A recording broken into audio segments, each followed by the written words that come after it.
L'année 2023 a été caractérisée par une dualité marquante, combinant la confirmation de la reprise du tourisme et une inflation croissante, impactant les budgets des ménages. Bien que 73% des Français aient exprimé l'intention de partir en vacances l'été précédent, 63% des vacanciers annonçaient anticiper des répercussions de l'inflation sur leurs dépenses de vacances. Cette tendance s'est confirmée à l'échelle nationale, où la fréquentation de divers types d'hébergements n'a pas significativement diminué, mais a été accompagnée d'une réduction de la consommation locale, y compris les achats en séjour et la restauration. À l'échelle nationale, la fréquentation a également été marquée par un retour des visiteurs étrangers, partiellement compensé par une augmentation des départs des Français à l'étranger. En Nouvelle-Aquitaine, ces tendances se sont confirmées dès les vacances de printemps, avec une augmentation notable des arrivées aériennes internationales de 12%. L'intérêt des touristes nationaux pour nos destinations n'a toutefois pas diminué, enregistrant une augmentation de 19% par rapport à 2022.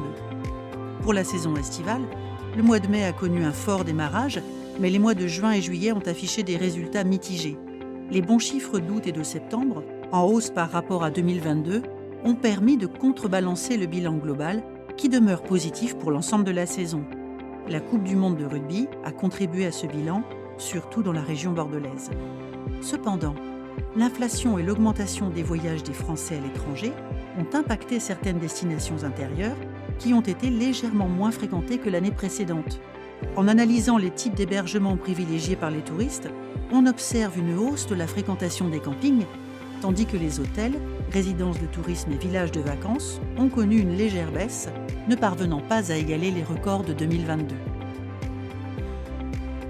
Les résultats de l'automne, marqués par une météo maussade, ont été mitigés, mais en partie compensés par les niveaux de satisfaction élevés exprimés par les professionnels pour les vacances de fin d'année. Ce bilan est partagé dans toute la région, à l'exception des stations de montagne des Pyrénées-Atlantiques, fortement affectées par le manque de neige. En résumé, malgré les aléas météorologiques et en comparaison avec d'autres régions touristiques de la France métropolitaine, l'année 2023 présente un bilan globalement positif. Les épisodes de sécheresse et de stress hydrique, bien que moins marqués en Nouvelle-Aquitaine que dans d'autres régions, restent préoccupants et impactants pour les activités touristiques. Sur le plan social, si les hébergements du tourisme social et solidaire ont globalement connu une saison satisfaisante, en toute vraisemblance, un Français sur 3 n'aura cette année encore pas pu partir en vacances. Les résultats globaux devront également être analysés à l'aune des données de l'INSEE publiées prochainement.